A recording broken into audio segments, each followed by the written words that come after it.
Hello दोस्तों, आप सभी को नमस्कार, प्रणाम। आज फिर से आपके YouTube channel ask doubts by Rajan में आप सभी का स्वागत है। मैं उम्मीद करता हूं कि आप सब लोग मस्त होंगे। तो आज फिर से आपके सामने इस वॉइस का अगला टॉपिक प्रेजेंट परफेक्ट टेंस लेकर आए हैं और इस प्रेजेंट परफेक्ट टेंस को प्रेजेंट परफेक्ट कॉन्टिन्यूअस टेंस में बदलेंगे। तो हम लोग कल वाली वीडियो में सिंपल पढ़ लिए थे। आज हम लोग पढ़ेंगे निगेटिव, ठीक है ना। आज हम लोग क्या पढ़ेंगे? निगेटिव। तो देखते हैं हम लोग तो प्रेजेंट परफेक्ट टेंस के निगेटिव को प्रेजेंट परफेक्ट कॉन्टिन्यूअस टेंस के निगेटिव में कैसे बनाते हैं। आप लोग ध्यान से देखेंगे। यदि आप लोग कॉपी कलम के साथ नहीं है तो जल्द से जल्द अपने कॉलम कॉपी के साथ बैठ जाए, है ना, क्योंकि मैं स्टार्ट करने वाला हूं प्रेजेंट परफेक्ट टेंस का निगेटिव, जो कि हम इसे प्रेजेंट परफेक्ट कॉन्टिन्यूअस टेंस के निगेटिव में बदलेंगे। तो जैसा कि मैं कल वाली वीडियो में आप सबको बताया था कि प्रेजेंट परफेक्ट टेंस की सहायक क्रिया हैज हैव होती है और प्रेजेंट परफेक्ट कॉन्टिन्यूअस टेंस की सहायक क्रिया हैज बीन और हैव बीन होती है। तो उसी के साथ आज हम लोग स्टार्ट करते हैं, ठीक है ना। तो हमारा क्या टॉपिक रहेगा? प्रेजेंट परफेक्ट टेंस, और इसको हम लोग बदलेंगे प्रेजेंट परफेक्ट कॉन्टिन्यूअस टेंस में, ठीक है ना। प्रेजेंट परफेक्ट कॉन्टिन्यूअस टेंस में बदलेंगे। हम लोग सिंपल पढ़ लिए थे, आज हम लोग पढ़ेंगे निगेटिव। क्या पढ़ेंगे? निगेटिव पढ़ेंगे। निगेटिव, और इस निगेटिव को हमें कैसे बदलना होता है एक्टिव से पैसिव, ये चीजें इस वीडियो में सीखेंगे। तो आप लोग हमारे साथ अंततः बने रहें, है ना, ताकि कोई भी दिक्कत आपको ना हो अगला क्लास या अगला वीडियो या अगला टॉपिक समझने में, ठीक है ना। तो चलिए हम लोग स्टार्ट करते हैं। तो सबसे पहले इस सेंटेंस में क्या होता है, तो हमें कोई ऐसा वाक्य लेना होता है, हिंदी हो या इंग्लिश हो, जिसमें नॉट दिया हो और हिंदी में नहीं शब्द दिया हो। जैसे एग्जांपल अगर देखा जाए तो वह नहीं खाना खाता है ना, या वह नहीं घूमता है, ठीक है ना। लेकिन यहाँ पे हम लोग प्रेजेंट परफेक्ट का देखना है। तो प्रेजेंट परफेक्ट में हमने ये आप सबको बता रखा है कि प्रेजेंट परफेक्ट टेंस की पहचान, अर्थात उसके अंत में चुका, चुकी, चुके अथवा या ये के बाद अगर था, है, हूं, हो आता है तो उसे प्रेजेंट परफेक्ट टेंस कहते हैं, ठीक है ना। तो ऐसे सेंटेंसों को हम जब इंग्लिश बनाते, जबकि इसमें हिंदी का कोई काम नहीं है, लेकिन हमें अगर कोई बाय द वे कोई वाक्य दे दे कि चलो भाई एक वाक्य बना दो कि वह खाना खा चुका है, इसको आप लोग इंग्लिश में ट्रांसलेट करो, तो उस समय आपको एक्टिव वॉइस का ये स्ट्रक्चर काम करेगा। क्योंकि ये जितने भी टेंस हम लोग देखते हैं ना, जितने भी टेंस पढ़ते हैं ना, वो सारे के सारे एक्टिव वॉइस में होते हैं, उनको हम लोग पैसिव वॉइस में बदलते हैं। तो हमने बताया था कि हमें एक्टिव से पैसिव वॉइस में बदलने के लिए मात्र 9 है, उसी 9 नहीं 8 सॉरी 8 है, उसी 8 को हमें एक्टिव से पैसिव वॉइस में बदलना है। वो 8 कैसे है? क्योंकि प्रेजेंट का 3 होता है, पास्ट का 3 होता है, फ्यूचर का 2 होता है। प्रेजेंट, फ्यूचर इंडेफिनिट और फ्यूचर परफेक्ट, उसका कंटिन्यूअस नहीं होता है, ठीक है ना। तो चलिए हम लोग स्टार्ट करते हैं। तो सबसे पहले हम लोग सबसे पहले स्ट्रक्चर ही लिखते हैं। हम बार बार आपको इसलिए स्ट्रक्चर लिखते हैं, है ना, ताकि आपको मैं समझाने में ज्यादा सक्षम हो पाऊं। ऐसे मैं ही समझूंगा, मैं ही समझाऊं और मैं ही यहाँ पे एक्टिव से पैसिव वॉइस बना दूंगा, तो आपको समझ में आएगा कि नहीं आएगा। इसलिए मैं आप बेहतर तरीके से समझ पाओ, इसलिए मैं आपके सामने यानी फार्मूला रख देता हूँ, बोले तो स्ट्रक्चर रख देता हूँ, ताकि आप लोग उसको देखकर आप समझ पाओ ये एग्जाम्पल लिखा गया तो कैसे लिखा गया। फिर जब उसको एक्टिव से जब पैसिव वॉइस बना है तो क्या वो पैसिव वॉइस के स्ट्रक्चर पे है कि नहीं है, ये चीजें आप समझ पाओ, इसलिए मैं एक्टिव वॉइस और पैसिव वॉइस दोनों की स्ट्रक्चर आपके सामने लिख देता हूं। तो चलिए हम लोग स्टार्ट करते हैं। सबसे पहले हमें एक्टिव वॉइस का स्ट्रक्चर लिखना होता है। तो स्ट्रक्चर में मैंने बताया था आपको कि सबसे पहले सब्जेक्ट लिखते हैं हम।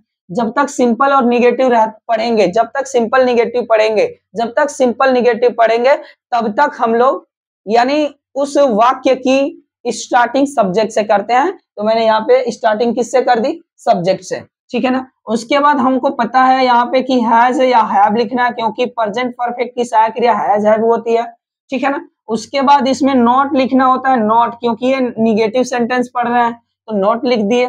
उसके बाद मेन वर्ब, मेन वर्ब की हमेशा थर्ड फॉर्म परफेक्ट में होती है, तो मेन वर्ब की थर्ड फॉर्म भी लिख दिए। उसके बाद ऑब्जेक्ट, क्या लिखेंगे?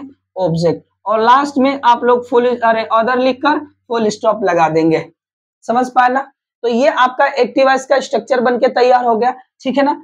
हम देखते हैं इसका पैसिव वॉइस, इसको पैसिव वॉइस में कैसे बदलते हैं। तो ये वाला जो एक्टिव वॉइस का ऑब्जेक्ट है यही पैसिव वॉइस में सब्जेक्ट हो जाएगा, जो कि सब्जेक्ट का स्थान लेगा, तो इसलिए मैं सब्जेक्ट लिख दूंगा, ठीक है ना।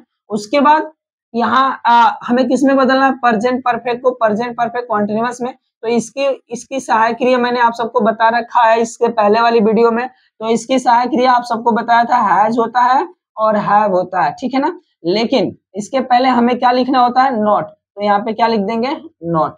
नॉट लिखने के बाद यहाँ पे बीन लिखेंगे, क्या लिखेंगे, बीन। उसके बाद मेन वर्ब की थर्ड फॉर्म यहाँ पे सेकेंड ऑब्जेक्ट लिखेंगे, ठीक है ना। उसके बाद क्या लिखेंगे, सेकेंड ऑब्जेक्ट के बाद यहाँ पे प्रीपोजिशन बाय लिखेंगे, फिर यहाँ पे ऑब्जेक्ट लिखेंगे जो कि एक्टिव वॉइस का सब्जेक्ट होगा, ठीक है ना। उसके बाद अदर, और अदर के साथ हम लोग क्या लिख देंगे, फुल स्टॉप लिख देंगे। तो ये आपका बन के तैयार हो गया, यानी प्रेजेंट परफेक्ट टेंस का, है ना, एक्टिव वॉइस और पैसिव वॉइस दोनों स्ट्रक्चर, ठीक है ना। तो इसी बेस पे हमें क्या बनाना है बताइए, इसी बेस पे हमें यानी एक सेंटेंस बनाना है, और इस सेंटेंस को हमें एक्टिव से पैसिव वॉइस बनाने हैं।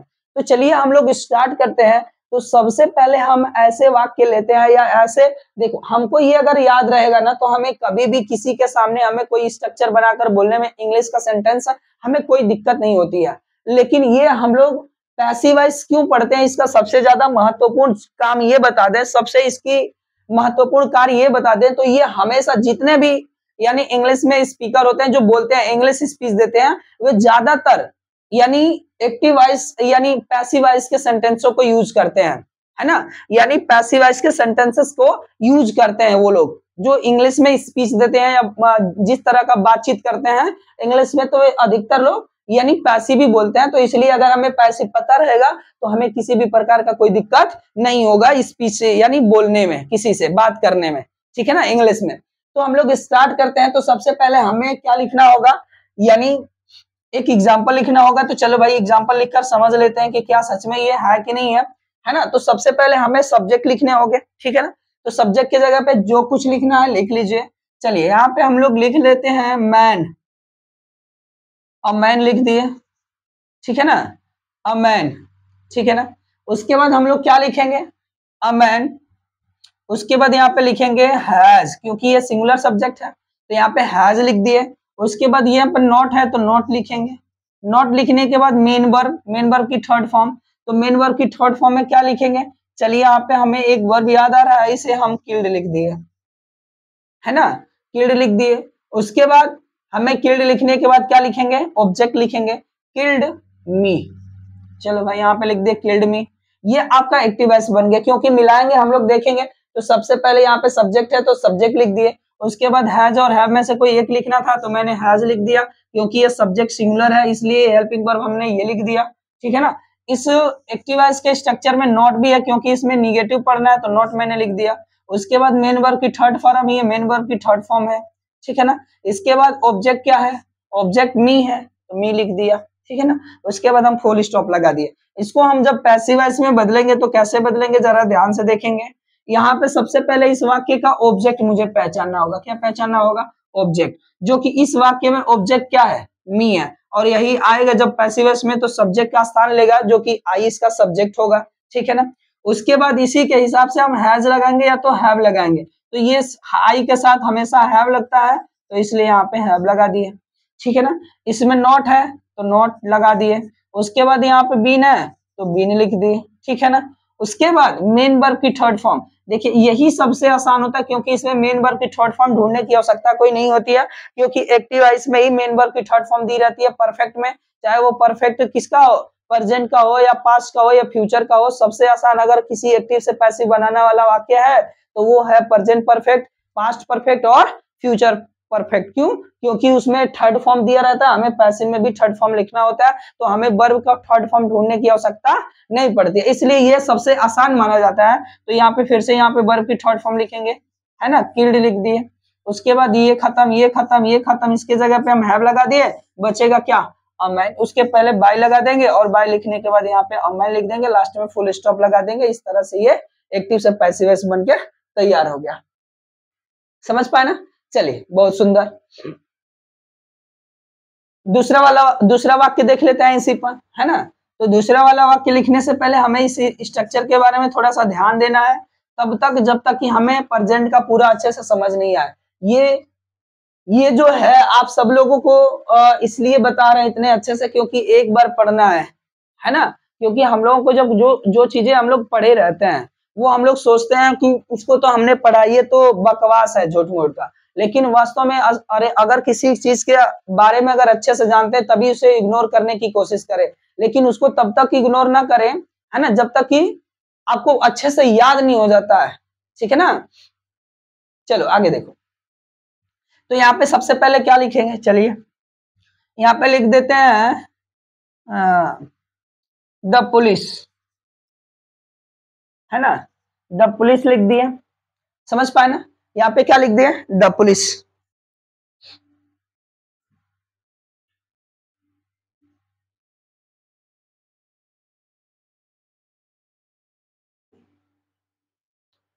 है ना।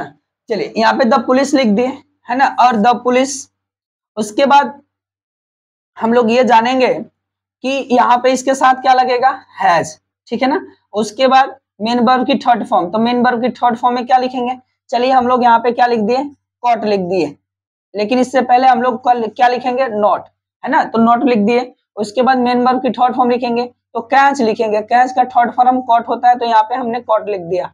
ठीक है ना, कॉट लिख दिया। उसके बाद ऑब्जेक्ट के जगह पे क्या लिखेंगे, ऑब्जेक्ट के जगह पे हम यहाँ पे थीप लिख देते हैं, द थीप, और लास्ट में फुल स्टॉप लगा देते हैं। ठीक है ना। ये एक्टिवर्स का एक सेंटेंस बन के तैयार हो गया। इसको हम लोग पैसिवर्स बनाएंगे। तो देखिए क्या करना है, सबसे पहले एक्टिवर्स के ऑब्जेक्ट यहाँ पे लिखोगे, तो क्या लिखोगे, द थीप लिखोगे आप लोग। ठीक है ना। थीप लिखने के बाद इसके साथ हेल्पिंग वर्ब लिखेंगे, तो इसके साथ हेल्पिंग वर्ब क्या होगा, हैज होगा। हैज लिखने के बाद यहाँ पे नॉट होगा, नॉट के बाद यहाँ पे बीन होगा। ठीक है ना, क्योंकि ये स्ट्रक्चर में दिया है ऐसे प्रेजेंट परफेक्ट कंटीन्यूअस टेंस की सहायक क्रिया क्या होती है, हैज, हैव और बीन होती है। ठीक है ना। तो ये चीज है। फिर मेन वर्ब की थर्ड फॉर्म, तो मेन वर्ब की थर्ड फॉर्म इसमें है, तो इसको जैसे का है वैसे उतार दीजिए। ठीक है ना। उसके बाद ये यहाँ से यहाँ तक हो गया, बस ये बचा है, तो यहाँ पे बाई लगा देंगे। बाई लिखने के बाद कॉट लिख देंगे, सॉरी कॉट नहीं, यहाँ पे द पुलिस लिख देंगे। ठीक है ना, द पुलिस, और लास्ट में फुल स्टॉप लगाएंगे। तो ये हम लोगों का यानी प्रेजेंट परफेक्ट टेंस का दूसरा एग्जांपल भी बनके तैयार हो गया, एक्टिव वॉइस और पैसिव वॉइस दोनों में। ठीक है ना। तो ये हम लोगों का प्रेजेंट परफेक्ट टेंस का निगेटिव भी, ये जो निगेटिव टॉपिक था, निगेटिव हम लोगों को पढ़ना था, ये भी समाप्त हुआ। ठीक है ना। तो आज के लिए हम लोग बस यहीं पे रोक देते हैं, क्योंकि हमें थोड़ा थोड़ा पढ़ना है। ठीक है ना, लेकिन क्लियरिटी के साथ पढ़ना है। ठीक है ना। तो मैं उम्मीद करता हूं कि ये सब आपको अच्छे से समझ में आया होगा। ठीक है ना। तो आज के लिए हम लोग इतना ही पढ़ेंगे। ठीक है ना। धन्यवाद।